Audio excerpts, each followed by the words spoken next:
കോൺഗ്രസിലേക്ക് ആദ്യം ശ്രീ സേനാപതി വേണു. CPM നേതാവാണ് അറസ്റ്റിലായത്, ജില്ലാ കമ്മിറ്റി അംഗമാണ് അറസ്റ്റിലായത്. സ്വാഭാവികമായിട്ടും ഇപ്പോൾ ഈ നടക്കുന്നതൊക്കെ തദ്ദേശ തെരഞ്ഞെടുപ്പിന്റെ വലിയ കോലാഹലങ്ങളൊക്കെ ആയതുകൊണ്ട് മന്ത്രിമാർ ഇനി വഴിയെ ജയിലിനകത്തോട്ടേക്ക് പോകും, ഈ അന്വേഷണം നടത്തിക്കഴിഞ്ഞാൽ മുഖ്യമന്ത്രിയിലേക്ക് അത് ചെല്ലും എന്നൊക്കെ കോൺഗ്രസ് നേതാക്കൾ വിളിച്ചു പറയുന്നുണ്ട്. തെരഞ്ഞെടുപ്പാണ്, അത് മാറ്റി നിർത്തി കഴിഞ്ഞാൽ കൃത്യമായ തെളിവുകളുടെ അടിസ്ഥാനത്തിൽ കൂടിയാണോ കോൺഗ്രസിന്റെ ഈ ആരോപണം?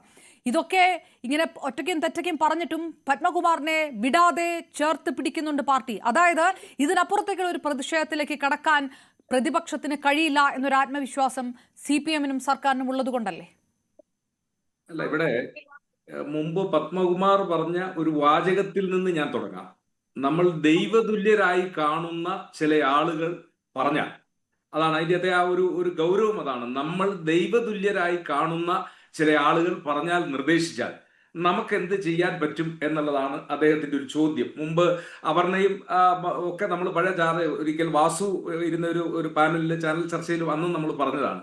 അപ്പോൾ ഈ ദൈവതുല്യരായിട്ടുള്ള ആളുകൾ ആര് എന്നുള്ളത് അതുകൂടി പുറത്തു വരണം. ഇപ്പൊ കണ്ണികൾ ഏതായാലും ഒന്നൊന്നായി, കാരണം SIT-യുടെ അന്വേഷണം ഹൈക്കോടതിയുടെ നേരിട്ടുള്ള നിയന്ത്രണത്തിലായതുകൊണ്ട് ഓരോന്നോരോന്നായി. സുബ്രഹ്മണ്യം പോറ്റി, മുരാരി ബാബു, അതിനുശേഷം സുധീഷ് കുമാറിന് ശേഷം ഇങ്ങനെ ഓരോന്നോരായി വാസുവിന് ശേഷം പത്മകുമാർ, ഇനി അടുത്ത ഒരു 3-4 കണ്ണികൾ കൂടിയുണ്ട്. അപ്പോൾ ഇവിടെ ഇപ്പൊ നമ്മൾ മനസ്സിലാക്കേണ്ട ഒരു കാര്യം എന്ന് പറഞ്ഞാൽ, ഇവരെല്ലാം ഒന്നുകിൽ ഇടതുപക്ഷവുമായിട്ട് ബന്ധപ്പെട്ട്, ഈ ബോർഡ് എന്ന് പറയുന്നത് ഇടതുപക്ഷം, അതായത് CPM-ന്റെ അംഗങ്ങൾ, CPI-യുടെ അംഗങ്ങൾ, ഇപ്പൊ രണ്ടുപേരെ കൂടി SIT ചോദ്യം ചെയ്യുന്നുണ്ടല്ലോ, ശങ്കർദാസും വിജയകുമാറും, അവരും ബോർഡ് അംഗങ്ങളായിരുന്നു. അപ്പോ പത്മകുമാർ പറഞ്ഞിരിക്കുന്നത് ബോർഡ് അറിയാതെ ഞാൻ മാത്രമായിട്ട് ഇപ്പം ഗോ എഹെഡ് എന്ന് എന്താ പറഞ്ഞ എഴുതിയ ഒരു മന്ത്രിയും, അതോടൊപ്പം തന്നെ ചെമ്പ് എന്ന് സ്വന്തം കൈപ്പടയിൽ തിരുത്തിയ പത്മകുമാറും, ആ പത്മകുമാർ വീണ്ടും പറഞ്ഞിരിക്കുന്നു ബോർഡിലെ മറ്റ് 2 അംഗങ്ങൾ കൂടി അറിയാതെ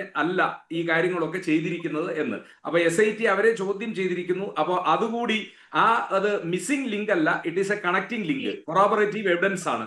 അപ്പോ ഞങ്ങള് ഈ പാനലിൽ ഇരിക്കുന്ന ഞങ്ങൾ എല്ലാവരും തന്നെ അഭിഭാഷകരാണെന്ന് തോന്നുന്നു. അപ്പോൾ ഈ ലിങ്കുകൾ ഓരോന്നോരോന്നായി കണക്ട് ചെയ്ത് കൊറാബറേറ്റീവ് ആയിട്ട് വരുന്നു തെളിവുകൾ.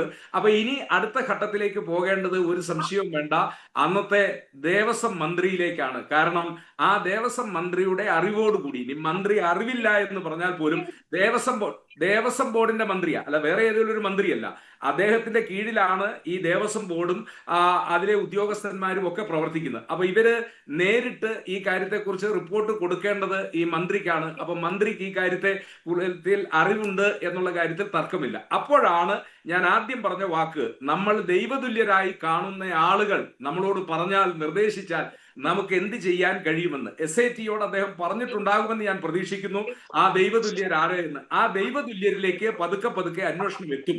അത് അന്വേഷണം എത്തിയില്ല എങ്കിൽ SIT-യിലും ജനങ്ങൾക്കുള്ള വിശ്വാസം നഷ്ടപ്പെടുമെന്നുള്ള കാര്യത്തിൽ തർക്കമില്ല. ഏതായാലും ഹൈക്കോടതിയുടെ നേരിട്ടുള്ള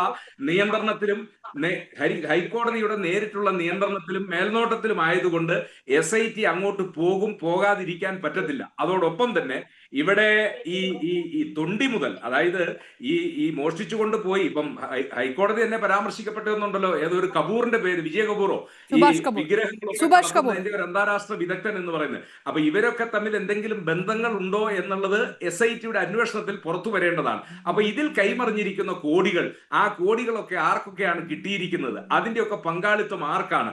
ഇപ്പോ ഇന്നലെ പത്മകുമാറിന്റെ വീട്ടിൽ നടന്ന റെയ്ഡിനകത്ത് ചില രേഖകൾ പിടിച്ചെടുത്തിരിക്കുന്നു എന്നാണ് പറയുന്നത്. പോറ്റിയും ഇദ്ദേഹവും തമ്മിൽ നടത്തിയിട്ടുള്ള കൂട്ടുകച്ചവടത്തിന്റെ രേഖകളാണോ? അതിന്റെ മുതൽ മുടക്ക് എത്രയാണ്? അതിന്റെ സാമ്പത്തിക ഉറവിടം, സോഴ്സ് എവിടെയാണ്? ഈ കാര്യങ്ങളൊക്കെ കണ്ടെത്തേണ്ടതായിട്ടുണ്ട്. ഇദ്ദേഹം അടിക്കടി നടത്തിയിട്ടുണ്ട് എന്ന് പറയുന്ന വിദേശ യാത്ര, അത് എന്തിനു വേണ്ടിയാണ് നടത്തിയിരിക്കുന്നത്? അത് വിദേശത്തുള്ള ഈ അന്താരാഷ്ട്ര ഈ വിഗ്രഹ കടത്തുകാരും അതുപോലെ തന്നെ ആനക്കൊമ്പ് ചന്ദനമൊക്കെ കടത്തുന്ന ആ ലോബികളുമായിട്ട് ബന്ധപ്പെട്ട് അവരെ കാണുന്നതിന് വേണ്ടിയാണോ എന്നുള്ളതൊക്കെ SIT-യുടെ അന്വേഷണത്തിൽ പുറത്തു വരേണ്ട കാര്യങ്ങളാണ്. അപ്പൊ ഇത് ഇവിടെ നിൽക്കത്തില്ല, ഇത് കുറച്ചുകൂടി മുന്നോട്ട് പോകും. അപ്പോ നമ്മൾ ദൈവതുല്യരായി കാണുന്ന ആളുകൾ, ആ ദൈവതുല്യരാര് എന്നുള്ളത് അത് പുറത്തേക്ക് വരേണ്ടതുണ്ട്. ദൈവതുല്യർ കൂടി പുറത്തേക്ക് വരുമ്പോഴേക്കും ഇത് ഏകദേശം അതിന്റെ ഒരു പൂർണ്ണതയിലെത്തും. അപ്പോഴേക്കും അപർണ ചോദിച്ച ഒരു ചോദ്യം, ഇത് ഗവൺമെന്റിന്റെ അങ്ങേ തലയ്ക്കലെത്തും, ഒരു സംശയവും വേണ്ട. ഈ കേസിൽ ചില മന്ത്രിമാര്, അത് മുഖ്യമന്ത്രിയുടെ ഓഫീസോ അല്ലെങ്കിൽ അവിടെ ഒക്കെ ആയിട്ട് ബന്ധപ്പെട്ട ഒരുപാട് ദൈവതുല്യരായ ആളുകൾ, ഒരുപാടില്ല കുറച്ച് ആളുകൾ, അവർ പുറത്തു വരേണ്ടതായിട്ടുണ്ട്. അവർ പുറത്തു വരുന്നതോടുകൂടി ഈ കേസ് സമ്പൂർണ്ണമാകും. അയ്യപ്പൻ അതുവരെ ഈ കാര്യങ്ങൾ തുടർന്നുകൊണ്ടിരിക്കും. ശ്രീ സേനാപതി വേണു, CPM പത്മകുമാറിനെ തള്ളി പറഞ്ഞിട്ടില്ല ഈ നിമിഷം. അതെന്തുകൊണ്ട് കൂടിയാണ്? ഈ താങ്കൾ പറഞ്ഞ പോലെ മുകളിൽ ദൈവതുല്യരുണ്ട്, അതുകൊണ്ട് പത്മകുമാറിനെ കൈവിട്ടാൽ വളരെ പെട്ടെന്നായിരിക്കും ഇതൊക്കെ പുറത്തു വരിക എന്നുള്ളത് കൊണ്ട് കൂടിയാണോ? അല്ല, അത് ശരിയാണ്. കാരണം ഇപ്പോ ഇന്നലെ ശ്രീ ഗോവിന്ദ മാസ്റ്ററുടെ ഒരു പ്രഖ്യാപനം എന്താണ്? ആരെങ്കിലും അറസ്റ്റ് ചെയ്താൽ അവർ കുറ്റവാളിയാകുമോ എന്നാണ് ചോദ്യം. കുറ്റം അവരിൽ ആരോപിക്കപ്പെടുമ്പോഴാണല്ലോ അറസ്റ്റ് ചെയ്യുന്നത്. വഴിയെ പോകുന്ന ആരെയും അറസ്റ്റ് ചെയ്യുന്നില്ലല്ലോ. വഴിയെ പോകുന്നവരെ അല്ലെങ്കിൽ ചോദ്യം ചെയ്യാനായിട്ട് പോലീസ് നോട്ടീസ് കൊടുത്ത് വിളിക്കും. അറസ്റ്റ് ഉണ്ടാകുക എന്ന് പറഞ്ഞാൽ അതിന്റെ അർത്ഥം എന്താ?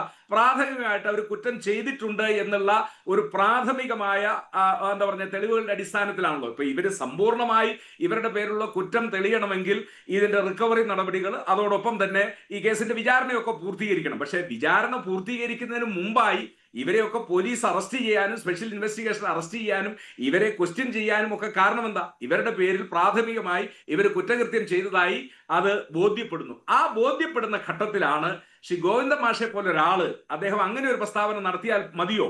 പാർട്ടിയുടെ സമുന്നതനായ നേതാവ്, മുൻ MLA, മധ്യ തിരുവിതാംകൂറിൽ പ്രത്യേകിച്ച് പത്തനംതിട്ടയിലൊക്കെ ഈ പാർട്ടിയുടെ അവസാന ശബ്ദമായി നിന്ന ഒരാള്, അദ്ദേഹത്തെ ഇങ്ങനെ ഒരു കേസിൽ പോലീസ് അറസ്റ്റ് ചെയ്ത് അദ്ദേഹം SIT കോടതിയിൽ ഹാജരാക്കി അദ്ദേഹം പ്രത്യേക അന്വേഷണത്തിന്റെ ഭാഗമായി ജയിലിലേക്ക് പോകുമ്പോൾ ഒരു മുഖ്യമന്ത്രി ഒരു രാഷ്ട്രീയ സംഘർഷത്തിലോ അല്ലെങ്കിൽ രാഷ്ട്രീയമായ കാരണത്താലോ അറസ്റ്റ് ചെയ്യപ്പെടുന്ന പോലെ അല്ലല്ലോ ഇത്. അതിലൊക്കെ എത്രയോ വലിയ ഗൗരവം. ഇവിടെ നടന്നിരിക്കുന്ന അഴിമതിയാണ്. ഇവിടെ നടന്നിരിക്കുന്നത് ഒരു ഭരണകൂടം നേരിട്ട് കൊള്ളയ്ക്ക് നേതൃത്വം കൊടുത്തിരിക്കുന്നു എന്നുള്ളതാണ്. ആ കൊള്ള നടത്തിയ ആള് പിടിക്കപ്പെടുമ്പോ അത് കേസിന്റെ അവസാനം ഞങ്ങൾ പറയാം എന്നാണോ CPM സംസ്ഥാന കമ്മിറ്റിയുടെ ഞാൻ തിരികെ എത്താം ശ്രീ സേനാപതി വേണു.